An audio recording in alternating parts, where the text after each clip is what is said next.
Online BSc physics में आप सभी का स्वागत है। हमारी जो चर्चा चल रही है वो चल रही है इनऑर्गेनिक केमिस्ट्री में, और इनऑर्गेनिक जो केमिस्ट्री है उसका चैप्टर नंबर 5 चल रहा है। चैप्टर नंबर 5 है द्रव अवस्था। चैप्टर नंबर 5 है द्रव अवस्था।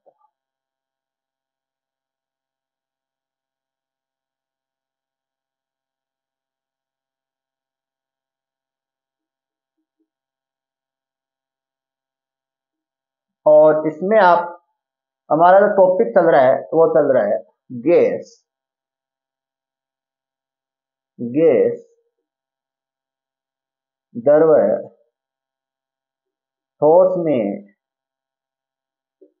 संरचनात्मक भिन्नता। संरचनात्मक भिन्नता, ये हमारा टॉपिक चल रहा है। और इसमें हमने दो पॉइंट कर लिया और तीसरा पॉइंट लगाओ आप। इसमें हमने 2 पॉइंट किए और तीसरा पॉइंट लगाओ। पॉइंट नंबर 3 है संपीड्यता। संपीड्यता, संपीड्यता क्या होती है ध्यान? संपीड्यता का मतलब होता है किसी वस्तु को दबाना। दबाना का मतलब होता है संपीड्यता। तो हमारे पास क्या है, कोई कंटेनर है और इस कंटेनर में क्या भरी हुई है? गैस भरी हुई है।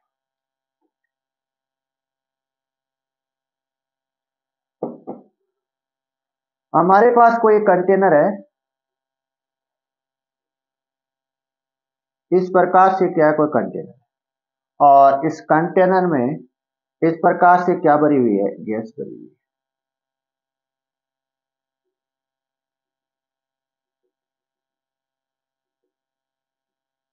इस प्रकार से इस कंटेनर में गैस भरी हुई है और इस गैस का जो आयतन है वो क्या है? V नॉट है। यहां पर V नॉट को बोलते हैं प्रारंभिक आयतन। क्या बोलते हैं? प्रारंभिक आयतन। V नॉट को बोलते हैं प्रारंभिक आयतन। और इस पर हम क्या लगा दें? ये कोई दाब लगा हुआ है, दाब है। यहां से हम क्या लगाते हैं? दाब लगाते हैं P। P से व्यक्त करते हैं। ये जो लगा हुआ है ये किसका? दाब का है। अब हम क्या करते हैं? इस कंटेनर पर दाब लगाते हैं। क्या लगाते हैं? दाब लगाने पर। कंटेनर पर दाब लगाने पर गैस का जो आयतन वो क्या हो जाता है? कम हो जाता है। इस प्रकार से जो गैस का जो आयतन है वो कम हो जाता है। क्यों हो जाता है? क्योंकि जो गैस के जो कण है वो क्या आ जाएंगे? पास पास आ जाएंगे। गैस के जो कण है वो इस प्रकार से पास पास आ जाएंगे, जिससे गैस के कणों के मध्य की जो दूरी है वो कम हो जाती है, और इस कारण जो आयतन है वो यहाँ पर क्या हो जाएगा? कम हो जाएगा। और इसको लिखते हैं वी पी से। वी का मतलब आयतन और पी का मतलब दाब के कारण आयतन।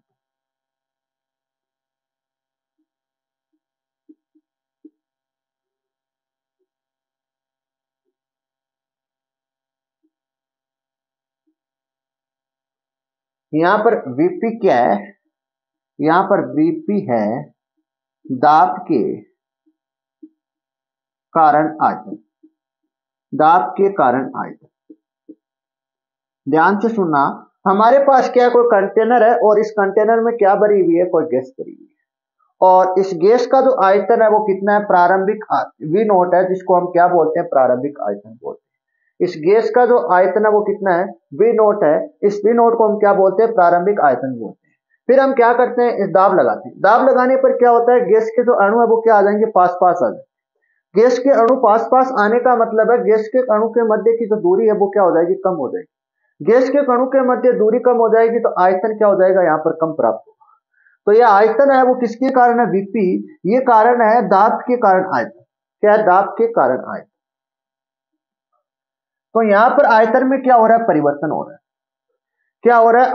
आयतन में परिवर्तन कितना हुआ? यहां पर इन दोनों आयतन में अधिक आयतन कौन सा है? ये आप नोट करो। यहां पर वी नोट अधिक है या वीपी आयतन अधिक है? यहां पर वी नोट आयतन अधिक है। क्यों अधिक है? क्योंकि यहां पर दाब नहीं लगा हुआ है, और यहां पर दाब लगने के कारण गैस के अणु क्या आ जाएंगे? पास पास आ जाएंगे, जिसके कारण यहां पर गैस का जो आयतन है वो क्या हो जाता है? कम हो जाता है। तो वी नोट माइनस प्रारंभिक आयतन, ऐसे लिखो। प्रारंभिक आयतन, प्रारंभिक आयतन माइनस दाब के कारण आयतन, दाब के कारण आयतन, दाब के कारण आयतन। इससे हमें क्या मिलेगा, इससे हमें मिलेगा परिवर्तन आयतन मिल जाएगा। कितना परिवर्तन हुआ आयतन, परिवर्तन आयतन। और प्रारंभिक आयतन को हम किससे लिखते हैं, वी नॉट से लिखते हैं। किससे लिखते हैं, वी नॉट से लिखते हैं। और दाब के कारण आयतन को हम किससे लिखते हैं, वीपी से लिखते हैं।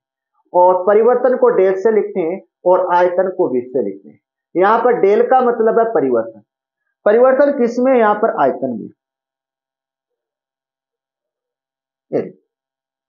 फिर बात करते हैं संपीड्यता गुणांक, संपीड्यता गुणांक। संपीड्यता गुणांक क्या होता है, यहां तक उतारो।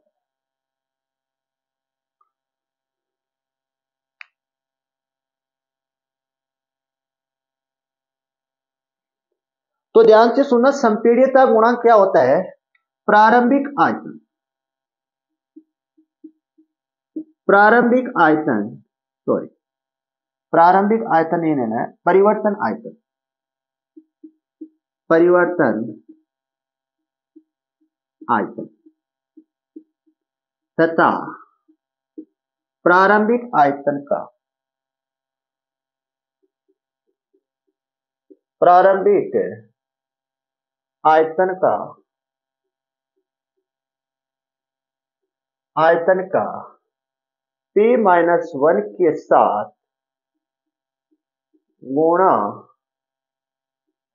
गुणनफल, P प्रारंभिक आयतन का P-1 के साथ गुणनफल का अनुपात, गुणनफल का अनुपात, गुणनफल का अनुपात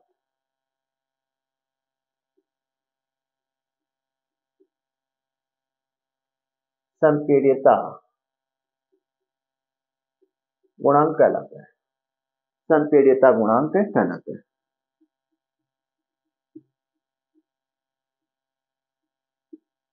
संपीड्यता गुणांक कहलाता है। फिर से सुनना बात मेरी, ये तो क्या है, परिवर्तन आयतन, ये तो क्या है, परिवर्तन आयतन है। और ये क्या है हमारे पास, वी नॉट प्रारंभिक आयतन। और इसका क्या है, इसका साथ में किससे गुणा हो रहा है, P-1 से क्या है गुणा, P माइनस प्रारंभिक आयतन का क्या हो रहा है, P-1 से क्या हो रहा है, गुणा हो रहा है। और परिवर्तन का आयतन, परिवर्तन आयतन तथा प्रारंभिक आयतन का जो अनुपात है, इन दोनों का जो अनुपात है, इन अनुपात को हम क्या बोलते हैं, संपीड्यता गुणांक बोलते हैं।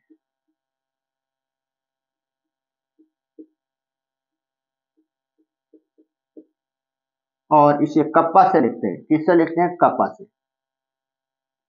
कप्पा को आपको इस प्रकार से लिखना है, कप्पा बोलते हैं। इस साइन को क्या बोलते हैं, कप्पा बोलते हैं। तो डेल वी के स्थान पर मैं क्या लिख सकता हूं, यहां पर डेल वी के स्थान पर मैं लिख सकता हूं वी नॉट माइनस वीपी लिख सकता हूं। तो V not minus VP upon V not kappa. और P-1 को क्या भेज दिया मैंने, इधर भेज दिया। P-1 को क्या भेज दिया मैंने, इधर भेज दिया। अब ध्यान से सुनो,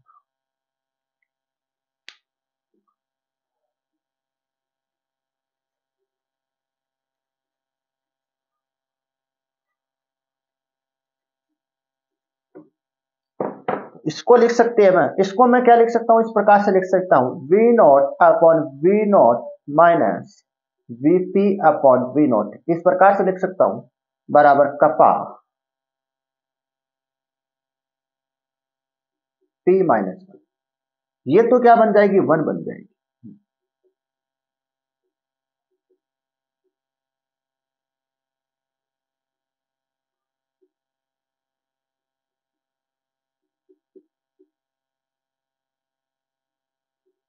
इस प्रकार से इस 1 को क्या करता हूं मैं, इधर पक्षांतर करता हूं।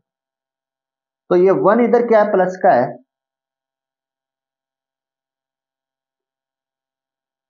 इधर जाके किसका होगा, माइनस का होगा, किसका होगा, माइनस का होगा।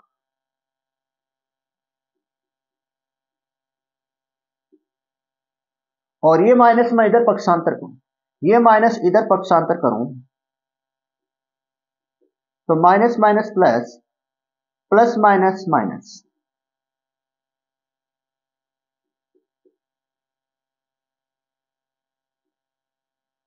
और वी नोट को भी मैं क्या कर दूं इधर पक्षांतर। इस प्रकार से मेरे पास क्या बनेगी, टर्म बनेगी।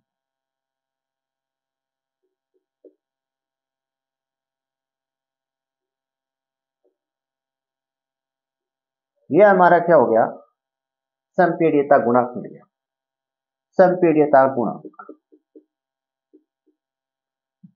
संपीड्यता गुणांक में हमें क्या मिल गया, दाब के कारण आयतन में, दाब के कारण जो आयतन है उसका मान ये मिलेगा। ये मान कौन सा है, दाब के कारण जो आयतन है वो मान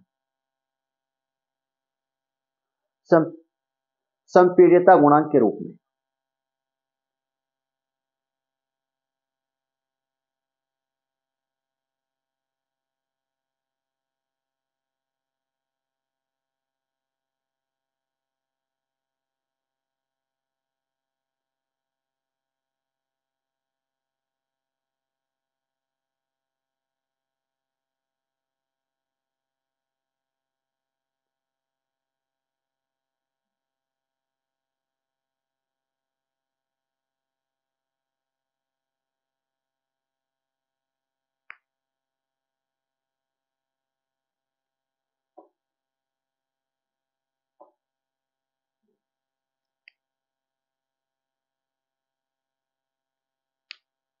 इसके बाद लिखो तापीय प्रसार, 4 नंबर, 4 नंबर आता है तापीय प्रसार।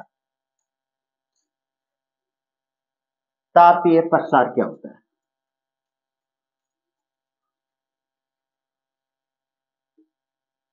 तापीय प्रसार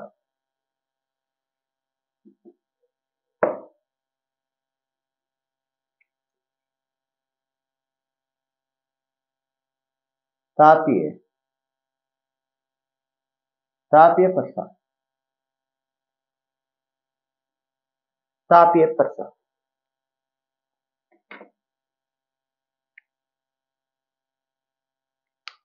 तो ध्यान से सुनना, हमारे पास कोई कंटेनर है और इस कंटेनर में क्या भरी हुई है, गैस भरी हुई है। इस प्रकार से,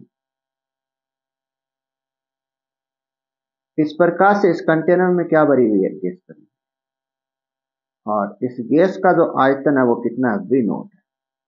और आप जानते हो कि वी नोट क्या होता है, वी नोट होता है प्रारंभिक आयतन, प्रारंभिक आयतन। अब इस कंटेनर को क्या करने पर, ताप बढ़ाने पर, कंटेनर का ताप बढ़ाने पर,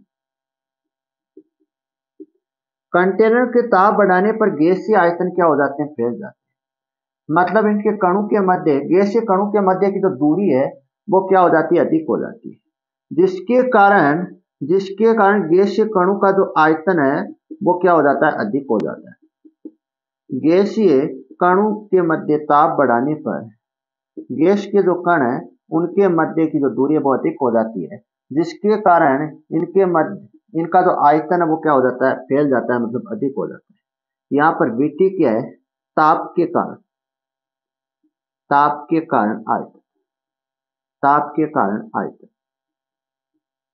ये लो, ताप के कारण आयतन,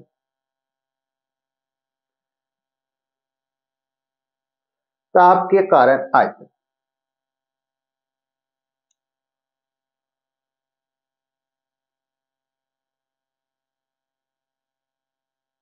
तो यहां पर आपको लिखना है, इन दोनों Vt और V नॉट, मतलब ताप के कारण आयतन और प्रारंभिक आयतन में इन दोनों में से बड़ा कौन सा है, इन दोनों में से जो आयतन बड़ा है वो Vt आयतन बड़ा है। तो हम क्या करेंगे, Vt से क्या घटाएंगे, V नॉट घटाएंगे। तो नीचे लिखना यहां पर, ताप के कारण आयतन, ताप के कारण आयतन माइनस प्रारंभिक आयतन, माइनस प्रारंभिक आयतन बराबर होगा ये आयतन परिवर्तन आयतन।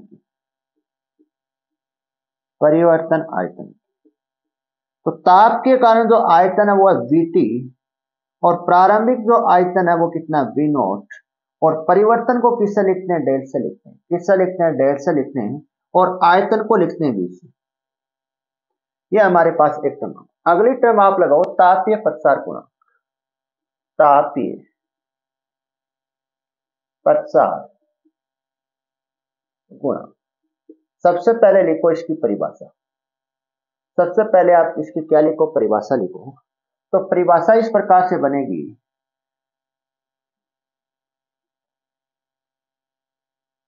परिवर्तन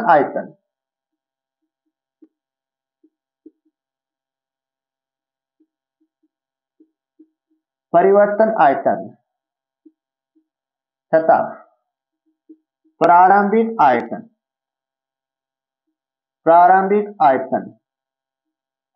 का T के साथ गुणनफल का अनुपात तापीय प्रसार गुणांक कहलाता है।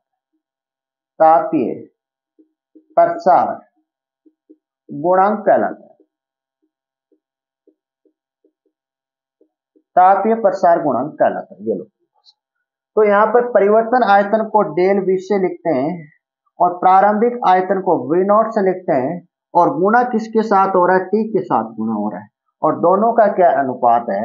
और तापीय प्रसार को किससे लिखते हैं, तापीय प्रसार को लिखते हैं अल्फा से। तापीय प्रसार गुणांक को किससे लिखते हैं, अल्फा से लिखते हैं। तो ये कोष्टक में अल्फा। अब मैं क्या कर दूं, डेल V के स्थान पर क्या रख सकते हैं सर, डेल V के स्थान पर हम रख सकते हैं Vt माइनस V नॉट। तो Vt minus V not upon V not, T को मैं क्या कर दूं, इधर पक्षांतर कर दूं। टी को मैं क्या कर दिया, इधर पक्षांतर कर दिया। अलग अलग लिखने पर Vt upon V not minus V not upon V not बराबर अल्फा टी। तो यहां पर टर्म बनेगी Vt upon V not minus one बराबर अल्फा टी, और इस वन को क्या कर दूं, इधर पक्षांतर कर दूं, तो अल्फा टी प्लस वन बनेगी, और Vt आ जाएगा हमारे पास V not alpha T plus one. ये मान किसका आ जाएगा, ये मान आ जाएगा ताप के कारण आयतन का मान आ जाएगा। ताप के कारण जो आयतन होगा वो इतना होगा, प्रारंभिक आयतन के साथ क्या होगा, गुना होगा, किसका होगा, अल्फा टी प्लस वन का। ये आपका हो गया पॉइंट नंबर 4।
इसके बाद लिखना पॉइंट नंबर 5।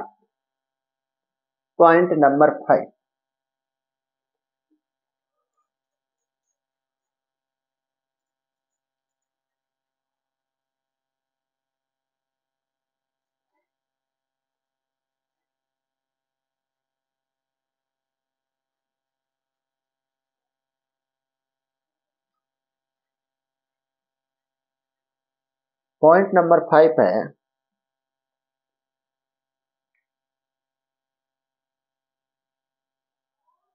पॉइंट नंबर आपका 5 है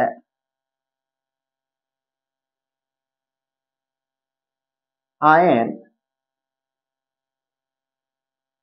पॉइंट नंबर 5 है आयन द्विध्रुव अन्योन्य क्रिया। आयन द्विध्रुव अन्योन्य। पॉइंट नंबर आपका 5 है आयन द्विध्रुव अन्योन्य क्रिया।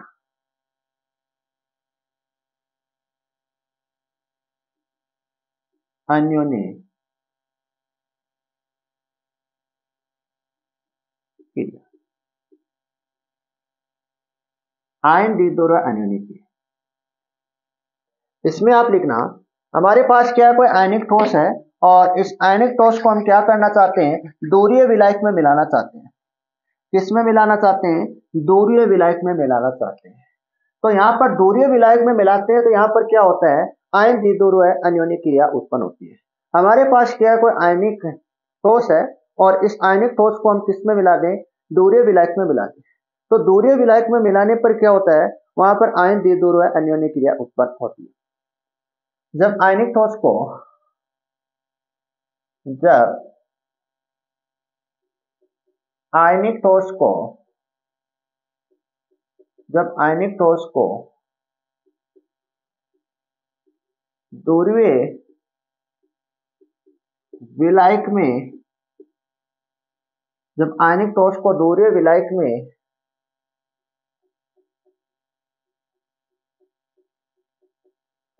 मिलाया जाता है तो आयन द्विध्रुव अन्योन्य क्रिया आयन द्विध्रुव अन्योन्य क्रिया उत्पन्न होती है इस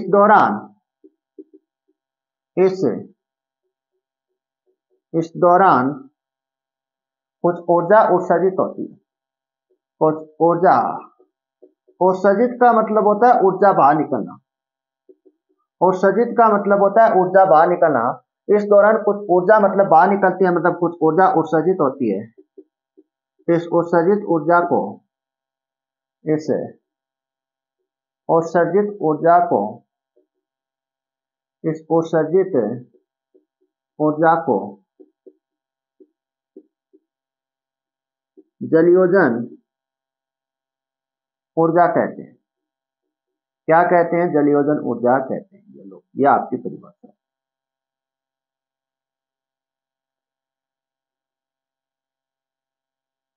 ये क्या बन गई, आपकी परिभाषा बन गई।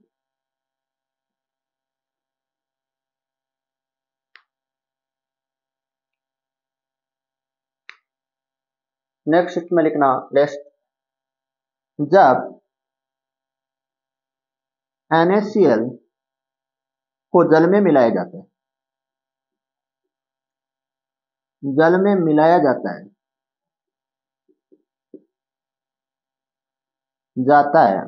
जब NaCl को किस में मिलाया जाता है, जल में मिलाया जाता है तो प्राथमिक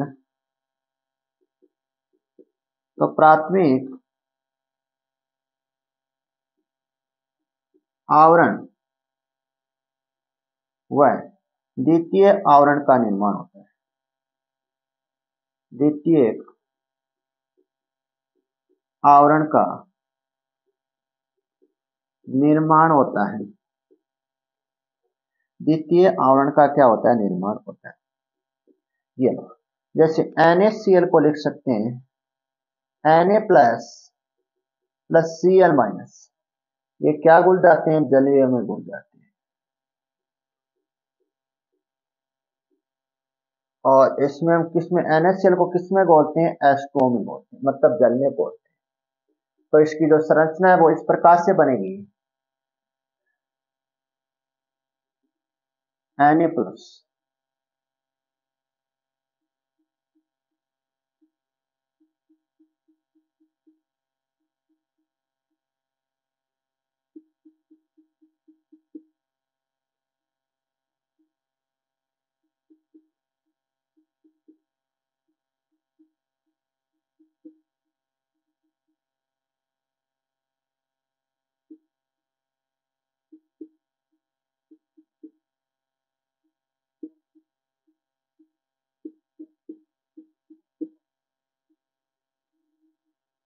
ये तो क्या बनेगा, प्राथमिक आवरण बनेगा। क्या बनेंगे, प्राथमिक आवरण बनेंगे।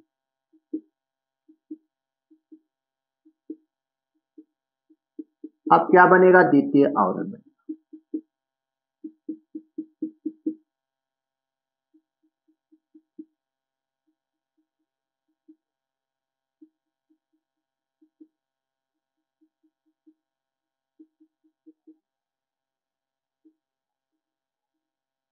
ये आपका द्वितीय आवरण।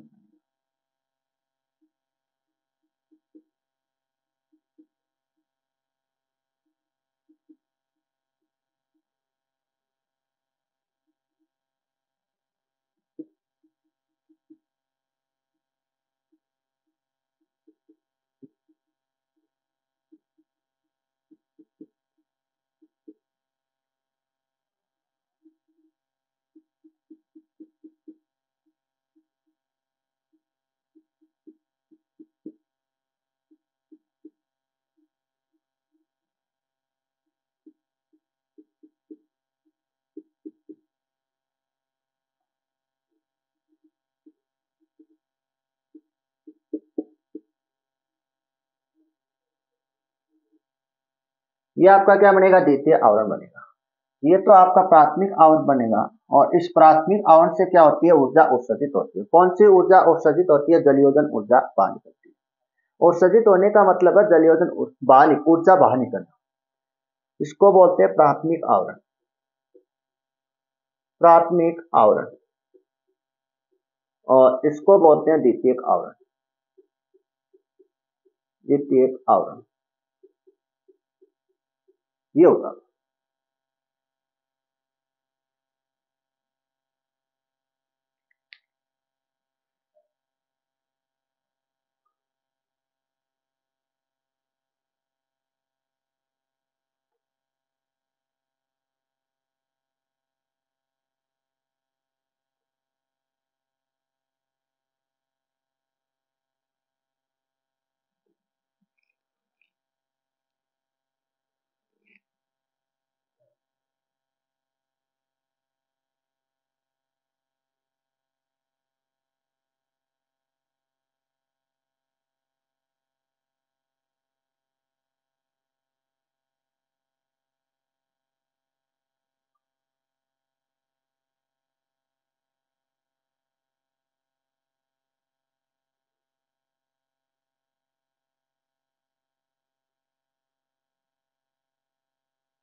इसके बाद नीचे लिखना, इस डायग्राम के नीचे लिखना, तो जलयोजन जो ऊर्जा का मान है,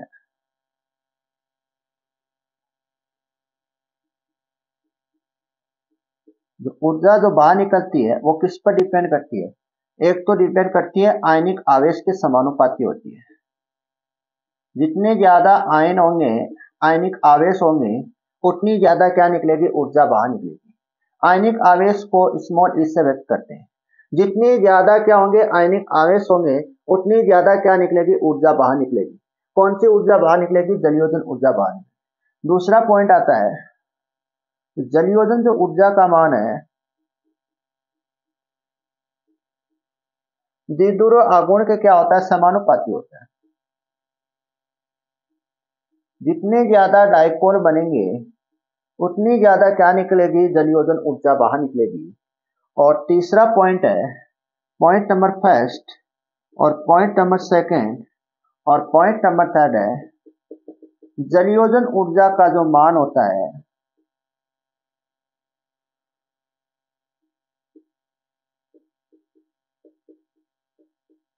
जलयोजन ऊर्जा का जो जलयोजन ऊर्जा है वो दूरी के वर्ग के व्युत्क्रमानुपाती होती है। जलयोजन ऊर्जा दूरी पर किस प्रकार से डिपेंड करती है, दूरी पर डिपेंड करती है 1/r² पे। और इन तीनों को एक साथ लिखने पर, इन तीनों को एक साथ लिखने पर इस प्रकार की समीकरण बनती है। इन तीनों को एक साथ लिखने पर इस प्रकार से समीकरण बनेगी। जलयोजन ऊर्जा, कौन सी ऊर्जा? जलयोजन ऊर्जा E म्यू, द्विध्रुव आघूर्ण को किससे लिखते हैं? म्यू से लिखते हैं, अपॉन आर स्क्वायर। यहां पर समानुपाती का चिन्ह हटाने पर, समानुपाती का चिन्ह हटाने पर यहां पर क्या आता है? यहां पर एक कांस्टेंट आता है के, और ये ऊर्जा किस में आएगी? माइनस में आएगी, ऋणात्मक में आएगी। यहां पर ऋणात्मक का मतलब क्या है? यहां पर माइनस इसलिए लगाया है क्योंकि यहां पर ऊर्जा क्या निकल रही है? कम हो रही है। ऊर्जा कम होने का मतलब है ऊर्जा क्या निकल रही है? बाहर निकल रही है। ऊर्जा बाहर निकल रही है तो यहाँ पर चिन्ह किसका आएगा? माइनस का आएगा। यहाँ पर माइनस चिन्ह ये बताता है कि जो ऊर्जा है वो किसको व्यक्त करती है? उत्सर्जित ऊर्जा को व्यक्त करती है। मतलब ऊर्जा क्या निकल रही है? बाहर निकल रही है। ऊर्जा बाहर निकल रही है तो साधारण सी बात है ऊर्जा में क्या होगी? कमी होगी। यहाँ पर के का जो मान आता है वो क्या आता है? 1 आता है। कितना होता है? 1 होता है। तो जलयोजन ऊर्जा किसके बराबर रहेगी? Minus E mu upon R square. ये आपका पॉइंट नंबर कौन सा हो गया? पॉइंट नंबर 5 हो गया।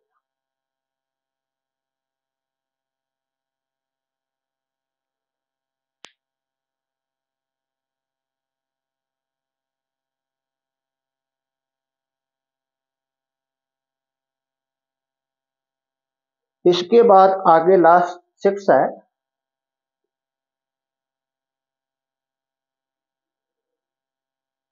आयन प्रेरित द्विध्रुव अन्योन्य क्रिया।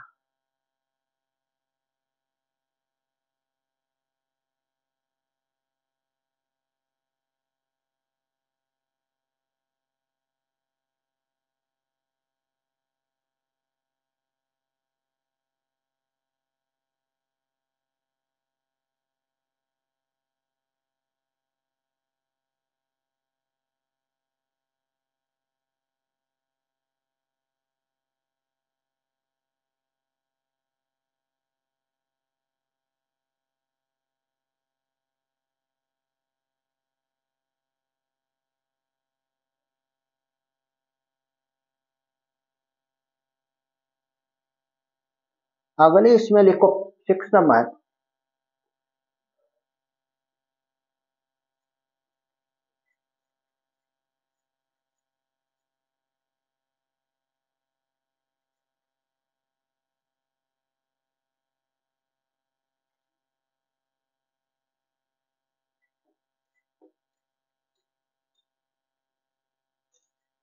सिक्स नंबर है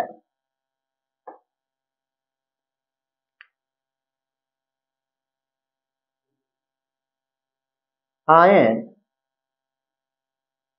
प्रेरित द्विध्रुव अन्योन्य क्रिया। अन्योन्य क्रिया, आयन द्विध्रुव, आयन प्रेरित द्विध्रुव अन्योन्य क्रिया 6 नंबर है। इसमें क्या होता है? हमारे पास क्या है? कोई आयन है। ध्यान से सुनना, हमारे पास क्या है? कोई ये आयन है, और इस आयन है, इसको हम किसके पास लेके जा रहे हैं? इसको हम लेके जा रहे हैं अधूरी अणु के पास। अधूरी अणु में क्या होता है? अधूरी अणु क्या होता है? अधूरी अणु में आवेश उपस्थित नहीं होता है, आयनिक आवेश उपस्थित नहीं होता है। अधूरे अणु में आयनिक आवेश उपस्थित नहीं होता है। वे अणु क्या कहलाते हैं? अधूरे अणु कहलाते हैं। ऐसे अणु जिसमें आयनिक आवेश क्या नहीं हो? उपस्थित नहीं हो, ऐसे अणु क्या कहलाते हैं? अधूरे अणु कहलाते हैं। जब हमारे पास कोई आयन है और इस आयन को हम किसके पास लेके जा रहे हैं? ध्रुवीय अणु के पास लेके जा रहे हैं, तो इस ध्रुवीय अणु में क्या उत्पन्न हो जाते हैं? आयनिक आवेश उत्पन्न हो जाते हैं। क्या उत्पन्न हो जाते हैं? आयनिक आवेश उत्पन्न हो जाते हैं। आयनिक आवेश उत्पन्न होने के कारण अध्रुवीय जो अणु होता है वो किस में परिवर्तन हो जाता है? ध्रुवीय अणु में परिवर्तन हो जाता है। आयनिक आवेश उत्पन्न हो जाएगा अगर अध्रुवीय अणु में क्या उत्पन्न हो जाता है? आयनिक आवेश उत्पन्न हो जाता है। जो अध्रुवीय जो अणु है वो किस में परिवर्तन हो जाता है? ध्रुवीय अणु में परिवर्तन हो जाता है। इस प्रक्रिया को हम क्या बोलते हैं? इस प्रक्रिया को बोलते हैं आयन प्रेरित आयन प्रेरित द्विध्रुव अन्योन्य क्रिया बोलते हैं। आयन प्रेरित द्विध्रुव अन्योन्य क्रिया बोलते हैं। अन्योन्य क्रिया बोलते हैं। हमारे पास क्या है, कोई आयन है और इस आयन ये किसके संपर्क में आता है, अधूरे अणु के संपर्क में आता है। किसके संपर्क में आता है, अधूरे अणु के संपर्क में आता है। अधूरे अणु का मतलब होता है इसमें आयनिक आवेश क्या नहीं है, उपस्थित नहीं है। जब ये आयन अधूरे अणु के संपर्क में आता है तो आयन अधूरे अणु को दूसरे अणु में क्या कर देता है, जो आयन है वो अधूरे अणु में क्या उत्पन्न कर देता है, आयनिक आवेश उत्पन्न कर देता है, जिससे अधूरे अणु किसमें परिवर्तन हो जाता है, दूसरे अणु में परिवर्तन हो जाता है। जो ये प्रक्रिया इस प्रक्रिया को हम क्या बोलते हैं, आयन प्रेरित द्विध्रुव अन्योन्य क्रिया। तो इसको लिखते हैं किस प्रकार से,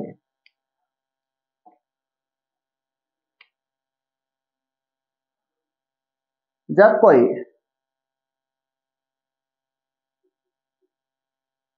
आयन दूसरे अणु के दूसरे अणु के संपर्क में आता है, दूसरे अणु के संपर्क में आता है तो आयन अधूरे अणु में, तो आयन अधूरे अणु में आयनिक आवेश उत्पन्न कर देता है। आयनिक आवेश उत्पन्न कर देता है,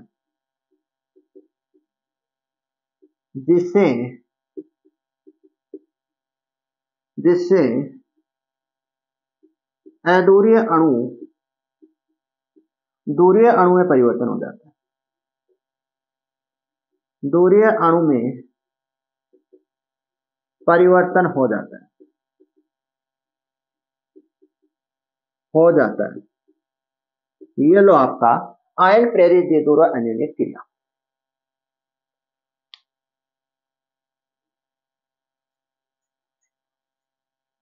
आयन है वो किस नेचर का ही हो सकता है, नेगेटिव नेचर का भी हो सकता है और पॉजिटिव नेचर का भी हो सकता है।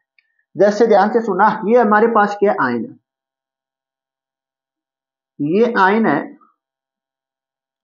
और इस प्रकार के अणु को हम क्या बोलेंगे, इस प्रकार के अणु को बोलेंगे अध्रुवीय अणु। अध्रुवीय अणु।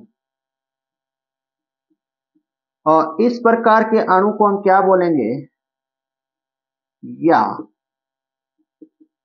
इस प्रकार के अणु को बोलेंगे हम ध्रुवीय अणु।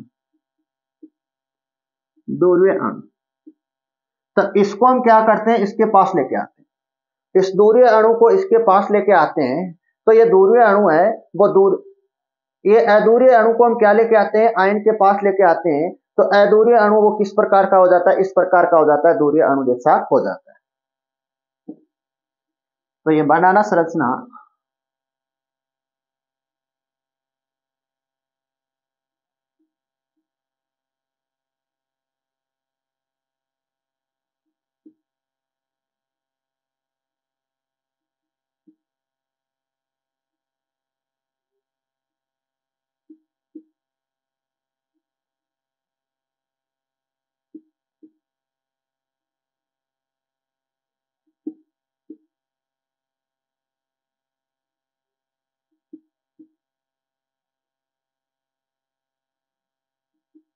ये लो।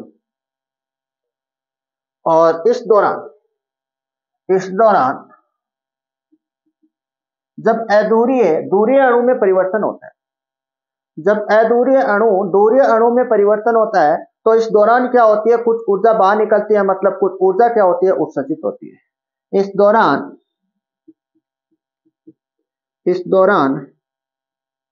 कुछ ऊर्जा उत्सर्जित होती है, कुछ ऊर्जा उत्सर्जित होती है। कितनी ऊर्जा उत्सर्जित होती है, ये ऊर्जा उत्सर्जित होती है। ये ऊर्जा क्या होती है, यहाँ पर उत्सर्जित होती है। ये उतारो।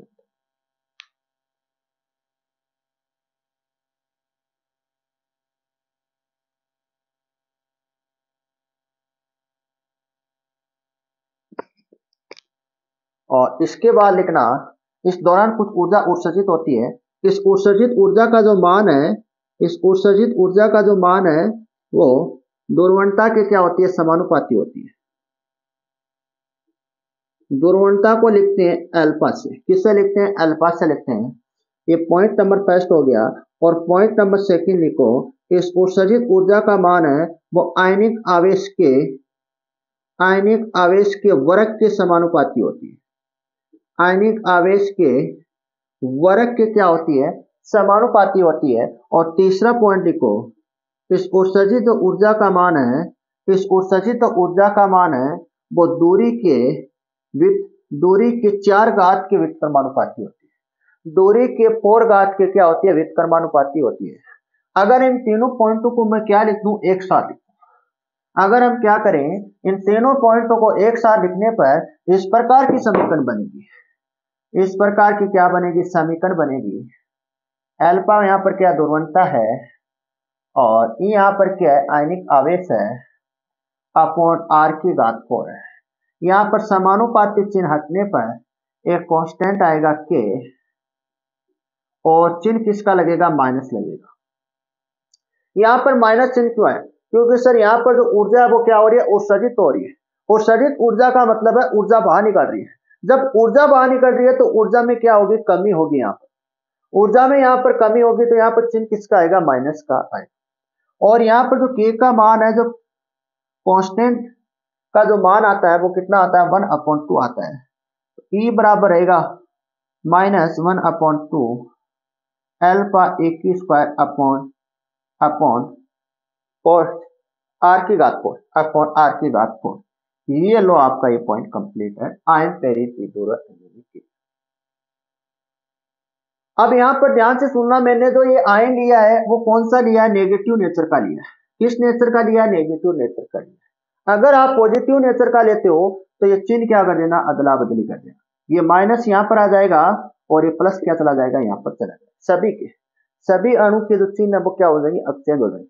अगर यहाँ पर आप पॉजिटिव लेते हो, मैंने यहाँ पर क्या लिया, नेगेटिव लिया। सर ये किस प्रकार से बना, अधूरी अणु।